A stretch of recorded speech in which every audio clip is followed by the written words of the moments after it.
अस्सलाम मैं डॉक्टर माहा अपने ਚੈਨਲ ਫੂਡ ਔਰ ਮੈਡੀਸਨ ਦੇ ਨਾਲ ਅੱਜ ਦੀ ਵੀਡੀਓ 'ਚ ਅਸੀਂ ਦੇਖਦੇ ਹਾਂ ਨਟਮੈਗ ਜਿਹਨੂੰ ਅਸੀਂ ਜਾਇਫਲ ਆਖੀਦਾ ਹੈ, ਜੋ ਕਿ ਇੱਕ ਬਹੁਤ ਹੀ ਆਮ ਤੌਰ 'ਤੇ ਇਸਤੇਮਾਲ ਹੋਣ ਵਾਲਾ ਮਸਾਲਾ ਹੈ ਜੋ ਕਿ ਤਕਰੀਬਨ ਹਰ ਕਿਚਨ ਵਿੱਚ ਹੀ ਪਾਇਆ ਜਾਂਦਾ ਹੈ। ਔਰ ਇੱਕ ਚੀਜ਼ ਜਿਹੜਾ ਮੈਂ ਵੀਡੀਓ ਸ਼ੁਰੂ ਕਰਨ ਤੋਂ ਪਹਿਲੇ ਦੱਸਦੇ ਹਾਂ ਕਿ ਨਟਮੈਗ ਜਿਹਨੂੰ ਅਸੀਂ ਨਟ ਆਖੀਦਾ ਬੇਸਿਕਲੀ ਨਟ नहीं है, एक सीड है या बीज कह लो। और पूरी दुनिया जो सब तो ज़्यादा जो उगाया जाता वो इंडोनेशिया। हाँ जी, इंडोनेशिया जो है सब तो ज़्यादा नटमैग या जायफल जड़ा वे वो पैदा करने वाला मुल्क है पूरी दुनिया 'ਚ। और इस वीडियो सब तो पहले ਅਸੀਂ ਦੇਖਾਂਗੇ ਕਿ ਨਟਮੈਗ ਦੇ ਫਵਾਇਦ ਕੀ ਨੇ, ਲੇਕਿਨ ਐਵੇਂ ਕਿ ਵੀਡੀਓ ਬੇਸਿਕਲੀ ਬਣਾਈ ਗਈ ਕਿ ਨਟਮੈਗ ਦੇ ਨੁਕਸਾਨ ਕਿਸ ਤਰ੍ਹਾਂ ਹੁੰਦੇ ਨੇ ਔਰ ਕੀ ਨੁਕਸਾਨਾਤ ਨੇ ਔਰ ਕੈਸੇ ਹੁੰਦੇ ਨੇ ਔਰ ਇਹਨਾਂ ਤੋਂ ਅਸੀਂ ਬਚ कैसे ਸਕਦੇ ਹਾਂ। ਸਭ ਤੋਂ ਪਹਿਲੇ ਦੇਖਦੇ ਹਾਂ ਕਿ ਇਹਦੇ ਫਵਾਇਦ ਕੀ ਨੇ ਨਟਮੈਗ ਇਸਤੇਮਾਲ ਕਰਨ ਦੇ। ਇੱਕ ਐਂਟੀਆਕਸੀਡੈਂਟ ਹੈ, ਐਂਟੀ ਇਨਫਲੇਮੇਸ਼ਨ ਹੈ, ਐਂਟੀ ਬੈਕਟੀਰੀਅਲ ਹੈ ਔਰ ਇਹ ਸਾਰੀਆਂ ਚੀਜ਼ਾਂ ਮਿਲ ਕੇ ਇਹਨੂੰ ਇੱਕ ਬਹੁਤ ਅੱਛਾ ਇਨਫੈਕਸ਼ਨ ਦੇ ਮਤਲਬ ਅਗਰ ਕੋਈ ਇਨਫੈਕਸ਼ਨ ਹੋ ਜਾਏ, ਖਾਸ ਤੌਰ 'ਤੇ ਜੋ ਮੀਦੇ 'ਚ ਇੱਕ ਇਨਫੈਕਸ਼ਨ ਹੁੰਦਾ ਔਰ ਜੋ ਮਸੂੜੇ ਹੁੰਦੇ ਨੇ ਜਾਂ ਦੰਦਾਂ ਜੋ ਕੈਵਿਟੀਜ਼ ਵਗੈਰਾ ਬਣ ਜਾਂਦੀਆਂ ਨੇ ਉਹਦੇ ਵਾਸਤੇ ਬਹੁਤ ਅੱਛਾ ਹੈ। ਦਿਲ ਵਾਸਤੇ ਬਹੁਤ ਅੱਛਾ ਹੈ। ਇਹਦੇ ਇਲਾਵਾ ਇਹ ਮੂਡ ਬਹੁਤ ਅੱਛਾ ਕਰਦਾ ਹੈ। ਬਲੱਡ ਪ੍ਰੈਸ਼ਰ ਔਰ ਬਲੱਡ ਸ਼ੂਗਰ ਦੋਨਾਂ ਨੂੰ ਬਹੁਤ ਅੱਛੀ ਤਰ੍ਹਾਂ ਕੰਟਰੋਲ ਕਰਨ 'ਚ ਹੈਲਪ ਕਰਦਾ ਹੈ। ਔਰ ਜੋ ਵੀ ਚੀਜ਼ ਐਂਟੀਆਕਸੀਡੈਂਟ ਹੁੰਦੀ ਉਹ ਵੈਸੇ ਹੀ ਸਾਡੇ ਲਈ ਓਵਰਆਲ ਹੈਲਥ ਵਾਸਤੇ ਵੀ ਬਹੁਤ ਅੱਛੀ ਹੁੰਦੀ ਹੈ। ਇਹਦੇ ਇਲਾਵਾ ਇਹਦੇ ਵਿੱਚ ਕੁਝ ਵਾਈਟਾਮਿਨਸ ਹੁੰਦੇ ਨੇ, ਵਾਈਟਾਮਿਨ ਈ ਹੋ ਗਿਆ, ਮੈਗਨੀਜ਼ੀਅਮ, ਇਹਦੇ ਇਲਾਵਾ ਫਾਈਬਰ ਹੁੰਦਾ ਹੈ। ਦੰਦਾਂ 'ਚ ਇਹਦਾ ਕੀ ਰੋਲ ਹੁੰਦਾ ਹੈ ਕਿ ਦੰਦਾਂ ਵਿੱਚ ਜੋ ਖਾਸ ਤੌਰ 'ਤੇ ਜੋ ਦਰਦ ਹੁੰਦੀ ਹੈ ਅਗਰ ਮਸੂੜਿਆਂ 'ਚ ਜਾਂ ਕੈਵਿਟੀਜ਼ ਦੀ ਵਜ੍ਹਾ ਤੋਂ ਜਾਂ ਕਿਸੇ ਇਨਫੈਕਸ਼ਨ ਦੀ ਵਜ੍ਹਾ ਤੋਂ ਜਾਂ ਮਸੂੜੇ 'ਚ ਕੋਈ ਇਨਫਲੇਮੇਸ਼ਨ ਹੋ ਜਾਏ, ਅਗਰ ਤੁਹਾਡੇ ਮੂੰਹ 'ਚੋਂ ਗੰਦੀ ਬੂ ਆ ਰਹੀ ਹੈ ਜਿਹਨੂੰ ਅਸੀਂ ਹੈਲੀਟੋਸਿਸ ਆਖੀਦਾ ਜਾਂ ਦੰਦ ਖਰਾਬ ਹੋ ਰਹੇ ਨੇ ਤਾਂ ਉਹਦੇ ਵਿੱਚ ਵੀ ਇਹ ਬਹੁਤ ਇਫੈਕਟਿਵ ਹੈ, ਇਹ ਬਹੁਤ ਅੱਛਾ ਇੱਕ ਰੋਲ ਪਲੇ ਕਰਦਾ।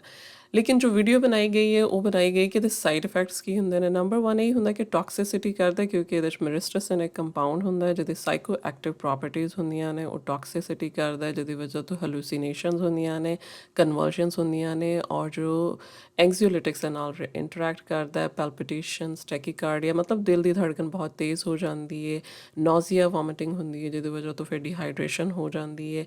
ਔਰ ਇਹਦੇ ਇਲਾਵਾ ਐਲਰਜਿਕ ਰਿਐਕਸ਼ਨਸ ਖਾਸ ਤੌਰ 'ਤੇ ਕੰਟੈਕਟ ਡਰਮਾਟਾਈਟਸ ਕਰਦਾ। ਇਹਦੇ ਇਲਾਵਾ ਜੋ ਸੀਰੀਅਸ ਨੇ ਉਹ ਵੇ ਡਿਲੀਰੀਅਮ ਔਰ ਇਰੀਟੇਸ਼ਨ ਔਰ ਇਹਦੇ ਇਲਾਵਾ ਅਬੋਰਟੀਫੇਸ਼ਨ ਮਤਲਬ ਇਹ ਵੇ ਕਿ ਇਹ ਅਬੋਰਸ਼ਨ ਕਰ ਦਿੰਦਾ ਅਗਰ ਹਾਈ ਡੋਜ਼ ਵਿੱਚ ਇਸਤੇਮਾਲ ਕੀਤਾ ਜਾਏ। ਉਹਦੇ ਨਾਲ ਮਿਸਕੈਰੇਜ ਵੀ ਹੁੰਦਾ ਔਰ ਪ੍ਰੀਮੈਚੁਰ ਬਰਥ ਵੀ ਹੁੰਦੀ ਹੈ। ਔਰ ਇਹਦੇ ਇਲਾਵਾ ਪ੍ਰੈਗਨੈਂਸੀ 'ਚ ਇੱਕ ਪੇਨ ਕਿਲਰ ਅਗਰ ਪੈਥਾਡੀਨ ਦਾ ਤੁਸੀਂ ਇਸਤੇਮਾਲ ਕਰੋ ਤਾਂ ਉਹਦੇ ਨਾਲ ਵੀ ਇਹ ਇੰਟਰੈਕਟ ਕਰਦਾ। ਇਸ ਲਈ ਪੈਥਾਡੀਨ ਔਰ ਨਟਮੈਗ ਦੋਨੋਂ ਇਕੱਠੇ ਨਾ ਇਸਤੇਮਾਲ ਕਰੋ ਪ੍ਰੈਗਨੈਂਸੀ 'ਚ। ਲੇਕਿਨ ਇਹ ਵੇ ਕਿ ਇਹਦਾ ਜੋ ਸਭ ਤੋਂ ਅੱਛਾ ਇਸਤੇਮਾਲ ਹੈ ਉਹ ਵੇ ਲੋ ਡੋਜ਼ 'ਚ ਤੁਸੀਂ ਇਹਨੂੰ ਪ੍ਰੈਗਨੈਂਸੀ 'ਚ ਵੀ ਇਸਤੇਮਾਲ ਕਰ ਸਕਦੇ ਹੋ ਔਰ ਵੈਸੇ ਰੋਜ਼ਮਰਾ ਵੀ ਇਸਤੇਮਾਲ ਕਰ ਸਕਦੇ ਹੋ। ਜੈਸੇ ਕਿ ਤੁਸੀਂ ਫਰੈਸ਼ ਜਿਹੜਾ ਵੇ ਆਪਣੇ दूध 'ਚ डाल ਦਿਓ, ਕੌਫੀ 'ਚ डाल ਦਿਓ, ਕਿਸੇ ਵੀ ਆਪਣੀ ਡਰਿੰਕ 'ਚ ਈਵਨ ਜੋ ਬੇਕਿੰਗ ਆਈਟਮਸ ਹੁੰਦੇ ਨੇ ਚਾਏ, ਕੌਫੀ ਔਰ ਜੋ ਤੁਸੀਂ ਅਗਰ ਬਨਾਨਾ ਬ੍ਰੈਡ ਬਣਾ ਰਹੇ ਹੋ ਜਾਂ ਜੋ ਵੀ ਤੁਹਾਨੂੰ ਪਸੰਦ ਹੈ ਤੁਸੀਂ ਇਹਨੂੰ ਬਸ ਉੱਪਰ ਛਿੜਕ ਸਕਦੇ ਹੋ।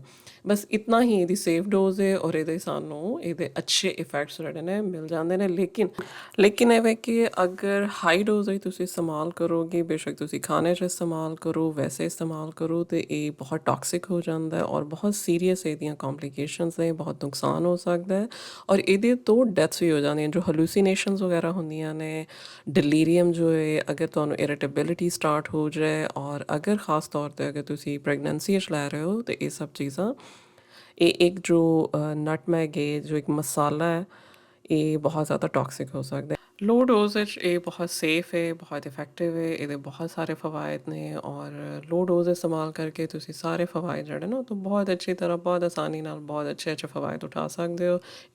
ਅਗਰ ਕੋਈ ਸਵਾਲ ਹੈ ਤੁਸੀਂ ਨੀਚੇ ਕਮੈਂਟਸ ਬਾਕਸ ਵਿੱਚ ਪੁੱਛ ਸਕਦੇ ਹੋ। ਮੇਰਾ ਈਮੇਲ ਆਈਡੀ ਮੇਰੇ ਡਿਸਕ੍ਰਿਪਸ਼ਨ ਬਾਕਸ ਵਿੱਚ ਹੈ, ਤੁਸੀਂ ਈਮੇਲ ਵੀ ਕਰ ਸਕਦੇ ਹੋ ਔਰ ਮਿਲਣਾ ਆਪਣੀ ਅਗਲੀ ਵੀਡੀਓ ਵਿੱਚ।